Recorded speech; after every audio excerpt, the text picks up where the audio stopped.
Namaste, thank you so much for being here. I would request everyone to please settle down. We are going to be starting the session now.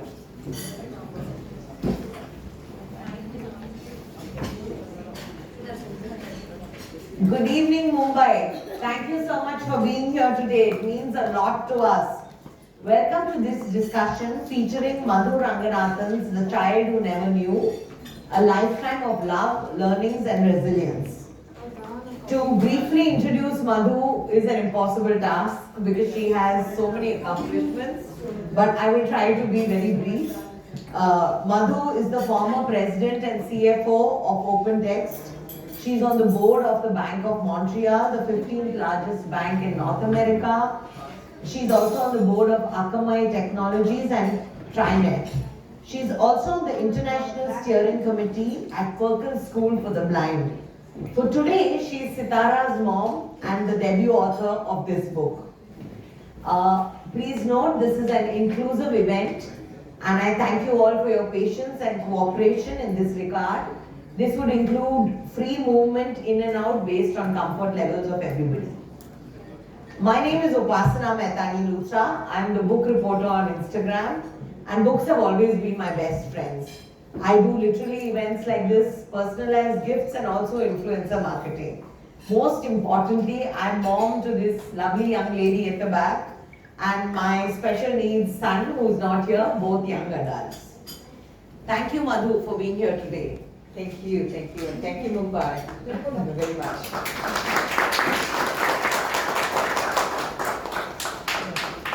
I commend you for being brave, honest and for putting your story out there, Madhu. So let me begin by asking you, why did you decide to document your experiences and life lessons in a book? Yeah, thank you. That is probably the most important question. And I have to take you back many, many years. I was 21 when I was married. I was 23 when I had my daughter. And when she was born with a lot of challenges, with the medical issues, everything else. And imagine you're a 23-year-old mother and it's your first child, and you learn the child is blind, and the child is having so many medical issues. And then life moved on, right? I jumped in, I took care of her. I'm a chartered accountant from India, from Chennai, and I studied in the US. I got a job and I kept working. Then I had my second child, a beautiful son. Then I had my third child, another beautiful son. And of course, in the meantime, my husband and I are both pursuing a full-time career. Our daughter is now 37 years old. And when she was born, we didn't really think she'd live past a very short amount of time, weeks or months. So last year, when I woke up, I turned 60 last year, and Sitara is now 37, that's her name. It just really hit me that the journey we've had, there are so many mothers, fathers, siblings, grandmothers who are going through the journey. And I thought it would be a great one to just document. As many of you know, thank you. As many of you know, the journey with a special needs child is very, very hard. And none of us can take the pain away from each individual's journey. So I want to document so that at least if the book is by your bedstand, whether you're an educator, whether you're a mother, you're a father or a sibling, and reading a few pages of the book makes you feel better, gives you hope, gives you strength. That's also why the title of the book, and we'll get to that, it's A Child Who Never Knew, but a lifetime we've had of love, learnings and resilience. And, the objective here, Upasana and all of you, is what I call grassroots. If we can make an impact, if this book can make an impact on 5 mothers, on 10 fathers, on 20 siblings, right? That's really the objective. And I appreciate you all coming. Thank you.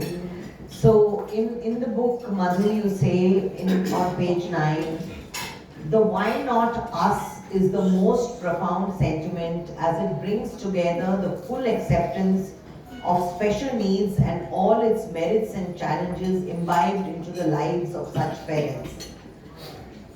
You talk about full acceptance. Is it truly possible? Yeah, so I think we should talk about a scenario where it happens to any of us. You have a special needs child. the first thought that comes is, oh gosh, why me? And even if you have a cold, we have a fever, we have something, we had an accident, God forbid, oh my gosh, why me, right? And when you do have a child, it is very, very common to say, why me? What I want to share with you is truly a very, very honest statement. Again, I was 23 when I had her, but never once did I think, why me? So I cannot tell you why. I think it's something very inside, very organic, that I never really said, oh my gosh, why me? But there's also another aspect which I really would like to influence through this book, is my family members. Some of them are here, my nephew is here, my cousin is here. None of my family members said, oh Madhu, what happened? What did you do wrong? None of them said that. My husband didn't say, what did you do wrong, right? So again, I wanted to share that the why me is a very logical question, but I do think you want to organically energize yourself, be very scientifically oriented, understand why it happened, but not emotionally, why me? You may not be as lucky as I am. Some family members might say, oh, what did you do wrong, this and that. So again, through this book, I'd like to give you a little bit of hope and strength to just say that why me can be translated into why not you, right? It's a very, very hard journey. And I hope many of the surrounding ecosystem, whether it's mother-in-law, mother, father-in-law, grandmother, husband, friends, like none of them really say, why did this happen to you, right? That is not a very productive question at all.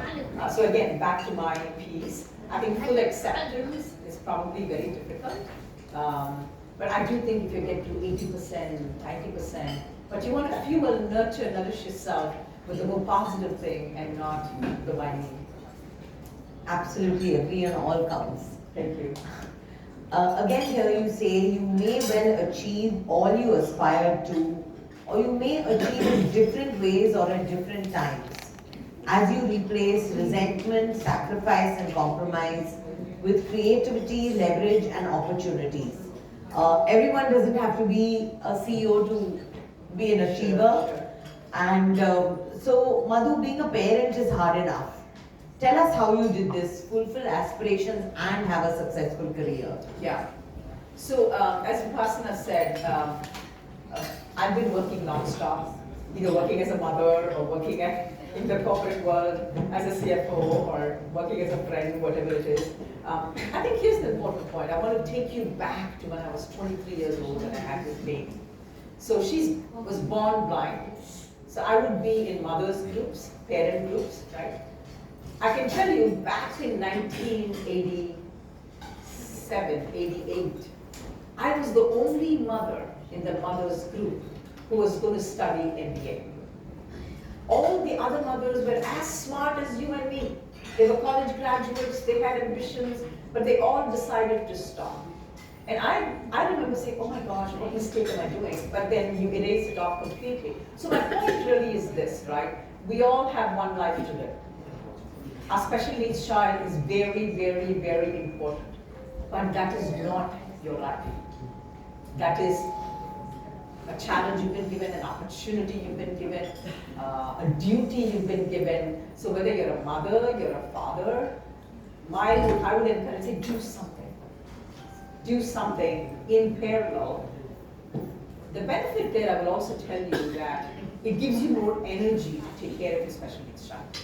And I'm living proof of that, right? It is not that I did perfectly everything on this or that or this, but I do think you want to think about your life. If you want to become a doctor, it's probably tough to be a doctor, but if you want to do something else. But I do think sacrificing your entire life when you're 20s or 30s or 40s on behalf of a special needs child, I think you can do both. And you can decide whether you do a little bit of this and a lot of that or a little bit more, right? That's entirely up to you. And I do talk about that in my book, that life is all about and. You can be a special needs mother or father, and you can have a career, and you can have other children, and you can have the life is all about you.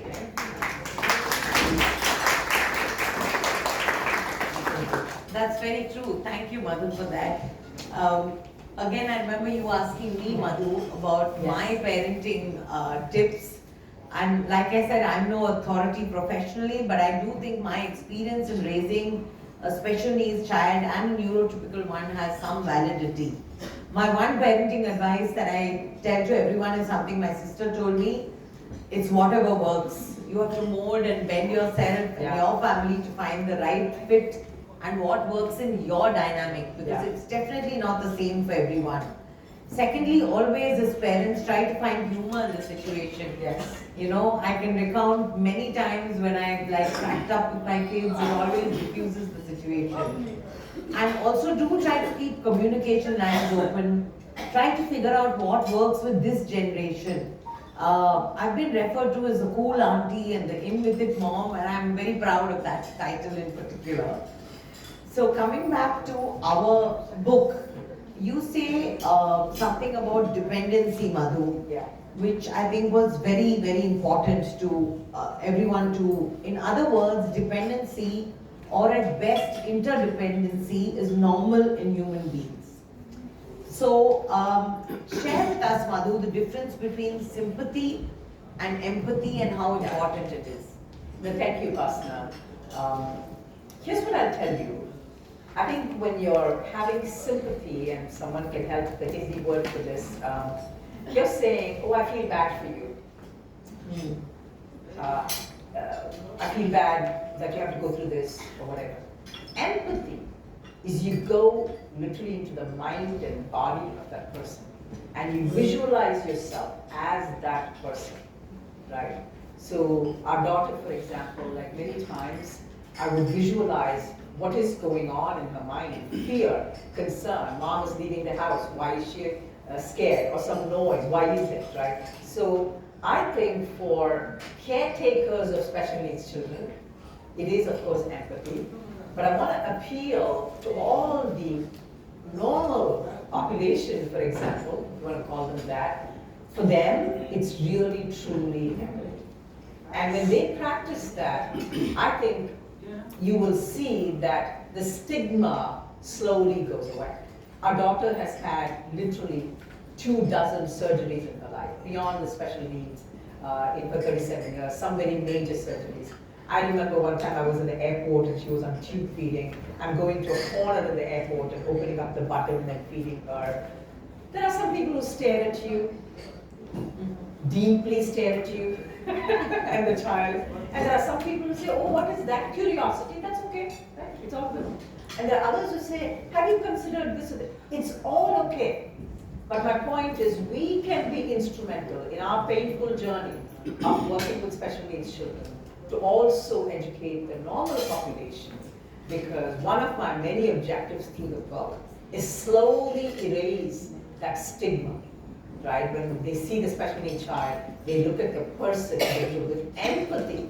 How is that person walking? How is that person eating? Right? I think empathy far superior in my view than sympathy. Definitely. I think that's also more valued. Yes. As a special needs parent, that's definitely much more valued. Yeah. We want empathy. We don't want the sympathy. Absolutely. That's for sure. Absolutely. So Madhu, I think this is something I've touched upon very often. I feel and have experienced that siblings of special needs children are often overlooked. I always stress this importance to whoever I can to ensure that it's not done. How did you manage this aspect with Adarsh and Kailash? Adarsh and Kailash are Madhu's two abled sons. Yes, thank you, Upasana. So yes, as Upasana said, Sitara is the subject of the book.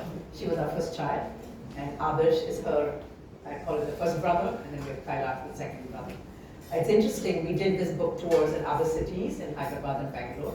And in Hyderabad, before I answer Upasana's question, I'll say a mother came to me with her son, who is the normal child, and said, I heard that you talk about siblings in your book. My son is having a hard time with a special needs sister, right? So here's what I'll tell you. I think first of all, God has been kind to us. Adarsh, the meaning of the name Adarsh is ideal. He's absolutely the ideal brother for Sitara. And Kailash is much younger, but both of them take care of their sister like nothing else. But it starts at the very origin, right? The grassroots, and I want to keep using that term. When Adarsh was in second grade, I got a call from his teacher in the evening. She said, we studied about Helen Keller, you know Helen Keller, the one who's deaf, dumb and blind, and Anne Sullivan in the classroom, and Adarsh raised his hand and said, my sister is blind. Is that true? The teacher did not know whether to believe this young boy who said, I said, yes, it is true.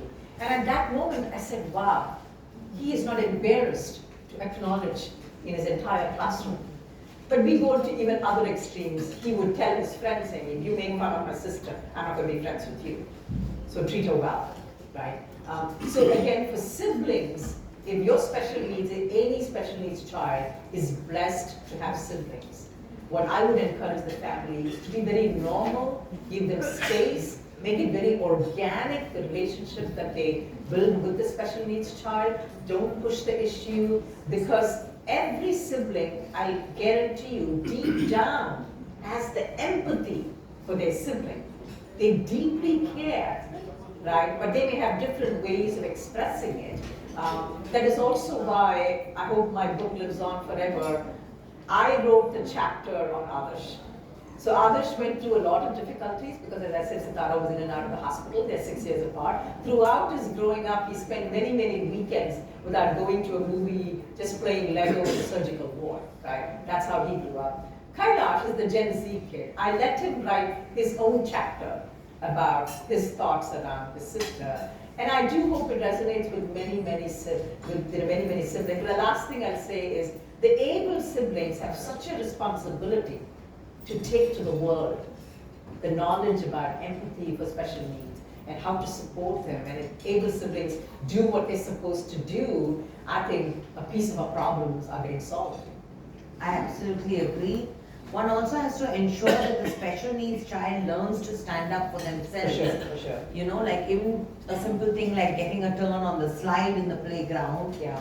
He or she has to know that he can come and tell his mom or his sibling. Yeah. I'm very fortunate, my daughter's always been a great advocate and a true ally for her brother. But it does get more pleasant when the sibling is older, and I have a great rapport and relationship Yes. with them. So, you know, that's really nice. And again, like I said, you have to connect at their level. That's really important. So, sorry, I lost track. Okay, Madhu, you mentioned community and support systems. Yes. How vital and how important are they? It's very different in the States and it's very different in India. Yes, so you all are very intimately familiar and you experience all the aspects of community in India. And through my book and my time here, I would like to work with many organizations to continue to improve not just the awareness, but any stigma that relates to special needs. One of the reasons I wrote the book, and I get many comments, right, as a parent, as a mother, right, I'm absolutely not embarrassed to talk about a daughter. I want to promote the need of the special needs, right? I talk about this in my book. I was having lunch with a professional who somebody asked me to meet because he had a special needs child. For 45 minutes into the lunch, he never mentioned his child. And then I had to ask the question, hey, how was your son? Right? And then the conversation started. So I think from a community perspective, we ourselves want to keep crossing the barriers of stigma, improving the awareness, right? I will say though, I think you all might feel it's a drop in the bucket, but I am so touched by so many organizations that I've come to know by promotion of this book in terms of how much work that is being done, and that the Hollywood saying there's much left to do. But I still think we want to hold on to the amount of work that is being done and use that as a foundation to just do more and more. And the last thing I'll say in terms of community, the rate of growth of what we do from here onwards has to be higher than what we did before. That aspect is very, very clear, right? And that is where we can work together, and I'm getting to know many players. But there's a lot to be done from a community perspective. A lot is being done, whether it's vocational, tools, gadgets, tech, there's so many things, but lots left to do. Absolutely agree. And having said that, our country is progressing. Very I much, think very much, as very each proud. special needs parent tries to, bring about a small change, it's only going to get bigger. Absolutely. Talking about parents, this applies to all parents. Self-care for parents. Advocating for your child with special needs is a lifelong journey which is emotionally and physically demanding. It is important for both parents to take care of themselves, maintain their well-being and effectiveness to be that well-deserving advocate your child needs. Yes. So please share, Madhu, your thoughts on, I can't stress the importance of self-care enough. In fact, one of my favorite phrases is you can't pour from an empty cup. Yes. So please share your experience with burnout and demotivation. Yeah, so let me start by saying this. I personally feel very grateful. I'm 61 years old. I'm alive.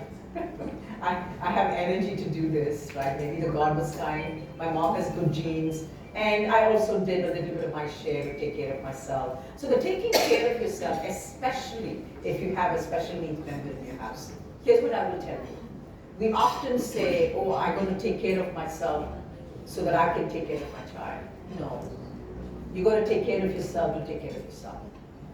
You came to this world with me.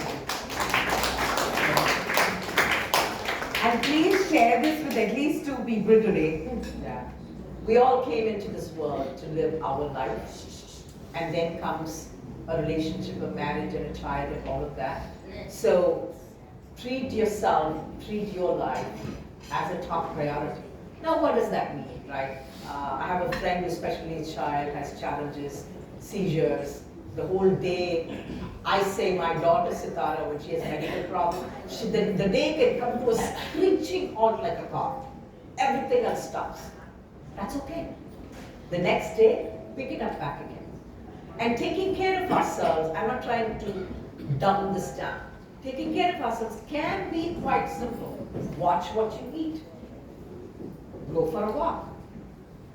Wake up half an hour earlier. Go to bed half an hour later. Do some meditation, do some yoga. Be consistent with that. So I think the number one priority is you take care of yourself for yourself. And of course, your family benefits and everything else. Part two of that is more challenging, okay? Whoever is living with you, do they help you to take care of yourself? Do they don't help you to take care of yourself? Do they make you a priority? You have to work on it, right? You have to make it. And whoever is here who's a supporting character, not the main character in the movie, please support.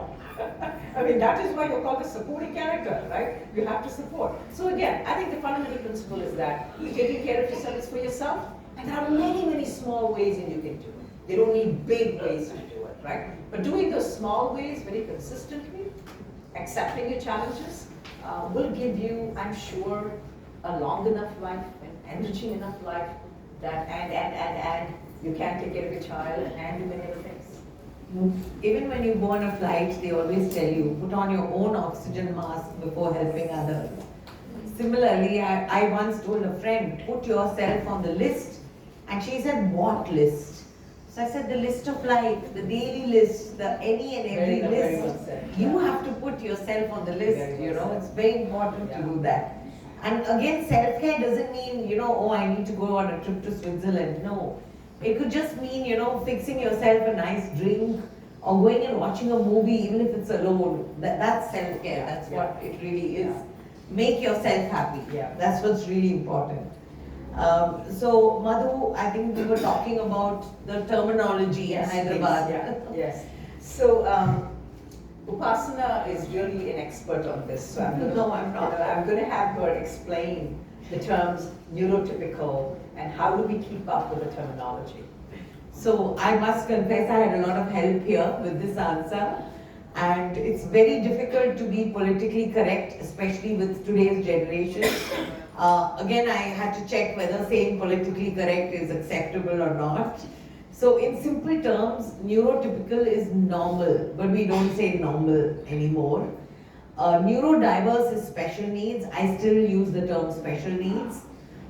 Disabled as a term is more accepted than differently abled, because saying disabled puts a spotlight on the fact that because you are disabled, something is inaccessible to you. It could just mean an elderly person who can't climb the steps.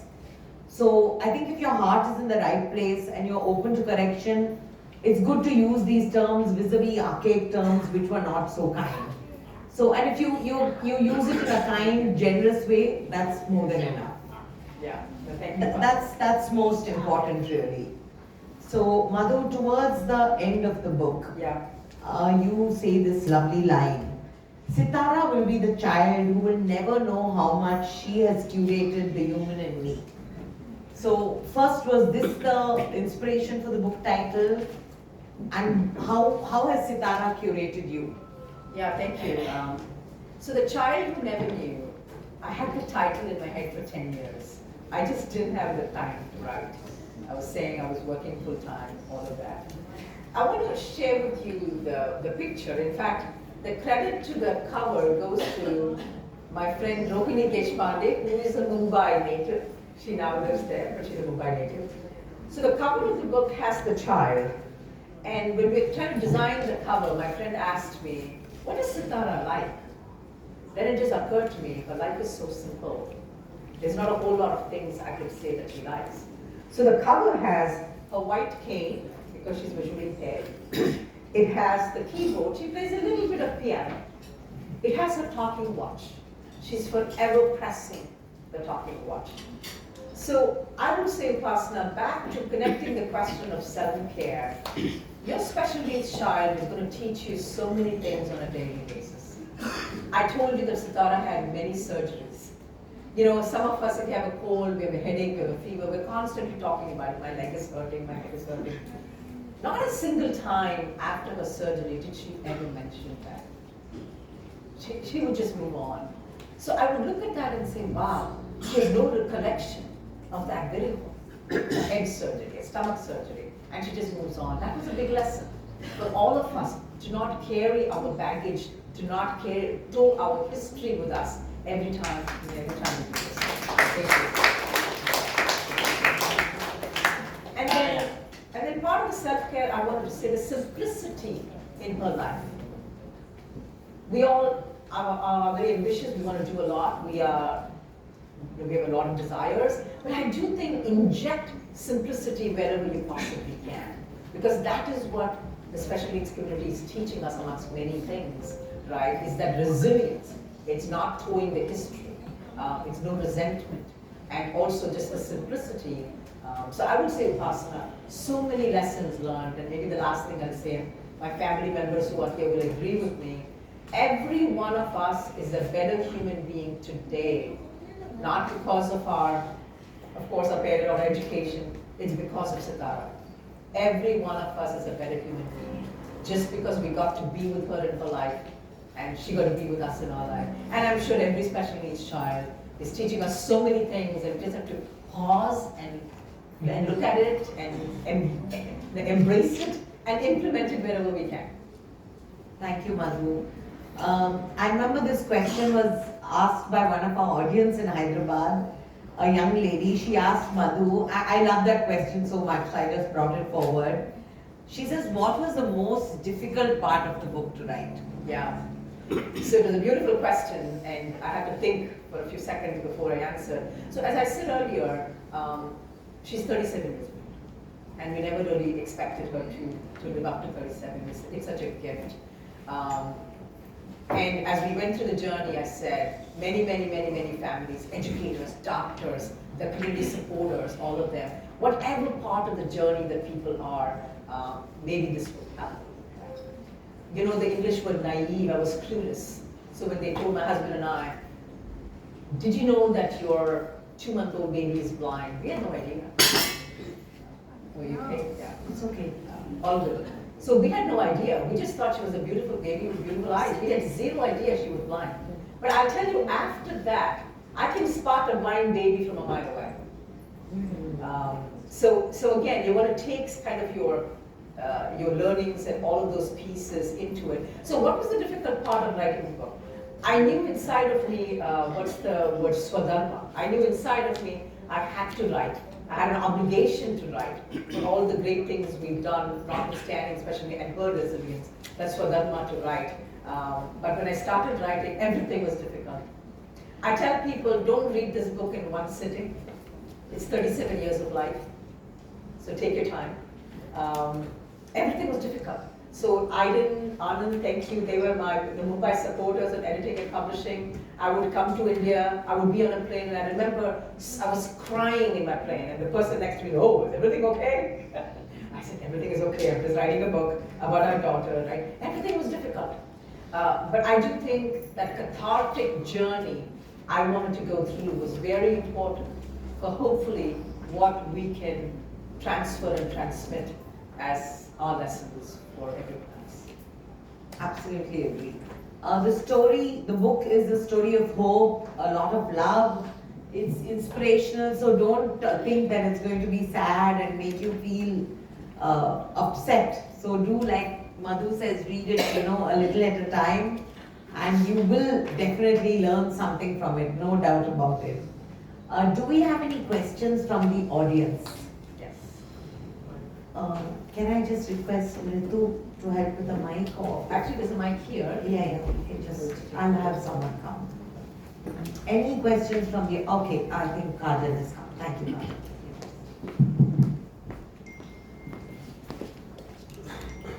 I think over there, Kajal, right here.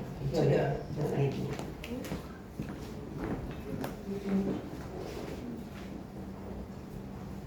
Hello everyone. Hello ma'am. I think we've spoken a little before. I'm an educator and I do come across a lot of special needs students in my day-to-day life, and we have to go to special trainings to be sensitive and to give them the quality education they deserve. But still at times in my field I see teachers complain that I have to deal with this special needs child, and at the same time they say this should be dealt at home. And the parent says, I'm sending to school, so this should be dealt in school. Yeah. So that time I feel the child is being more labeled as to be dealt with. Do you have some advice that I as a teacher can go and give to my colleagues if they come across some kind of situation like this? So first of all, thank you for asking, thank you for coming. It's completely unacceptable. So that word, when you can tell me it's a reality, it happens, but it is unacceptable. That word should not be used, right? So I think we should, hopefully you have the support in your school of higher authorities who can do that. I will commend Upasana for an event today, right? Upasana works very hard to organize the event, but I'm also learning.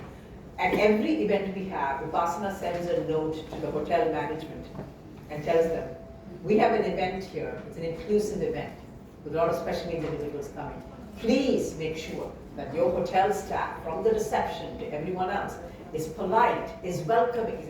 So I think, sadly, we have to educate, and sometimes we can be harsh, sometimes we can be assertive, sometimes we can be kind, and unacceptable is the word. But I learned from Upasana that, wow, she took the proactive step at every event we would have. Now, is it going to be 100% effective and complied with? That's okay. I think a little bit of percent improvement is good. As part of this question, I will also point you, when you read the book, there's a chapter 8 on what I call standing ovation, to just not break the movie here. That chapter is about when our daughter was in 12th grade, she was in special needs, right? It was an inclusive program, but she was in a special needs program. High school graduation, it's a hot day, they're all sitting there.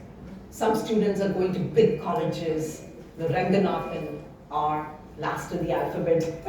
She's sitting there with a white cane, waiting to collect her diploma, which you could argue is really silly when she didn't really study academics and all that. So my husband and I, as our first child, were sitting there waiting for her name to be called, and we're telling ourselves, oh God, we shouldn't even have come here. We should have just collected the diploma from the office there. Why are we sitting here? Like all of that. When her name was called, literally 6,000 students stood up. They all stood up.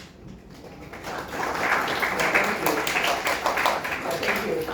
We felt silly. My husband and I felt very silly because until then we said, what are we doing sitting there? So what I'm trying to say is that she was in that school for 4 years. She was using her cane, all of that. Sometimes she get upset and whack people with a cane. So she's had all good days and bad days in that school. But at that moment, these children were going to study engineering and science and this and that, saw this blind girl with a white dress and a cane stand up, and I called that waiting for your turn. She knew she had a turn, she had a right to the turn, She was waiting for the turn and she went. So I think two things, right? I think it's adults who cause a lot of these. Children are the future, predominantly have the right perspective. So I think good luck in dealing with the administrator, but I think it's a spectrum of kind, assertive, harsh, and just make it like this is unacceptable. Thank you. Lovely. So you can, I hope, relay some of that. Yeah. Anyone else a question? No question is wrong or right, so please feel free to ask anything. To either Madhu or me, anyone. Yes. Some of you all are hesitating, no? Anyone else? Okay, no, again, it's not compulsory, so it's fine. Thank you so much, Madhu, for trusting the Madras Reading Company with the Tri-City sequence of events. There's beyond trust. Upasana is the gift that has happened to me as part of this picture. So Thank you. Thank you. Likewise, I've also learned a lot. Yeah. It's been wonderful to have the finale for this sequence of events here in Mumbai. We wish everyone a very safe and joyous Diwali. Please do follow us on Instagram and all the details of our work will be posted there. I'm immensely grateful to Viji Rangu for introducing us. She's the one who started it all. Thank you Anand and Aiden for all the support. Please a round of applause for our two Mumbaikars. And thanks to Monalika and the team at West End here in Mumbai for all your inputs. I hope you've all received a copy of the book. Please just give us 5 minutes. We're going to get all the children from NIPED to come here and take a group photo. And after that, whoever wants Madhu to sign the book, she'll come to the podium and do it. But just give us 5 minutes to do this quick group photo. Please, Appa. And much gratitude. And thank you so much for being here today. Sorry, just 1 minute. Anand, Madhu, this is for you. Anand.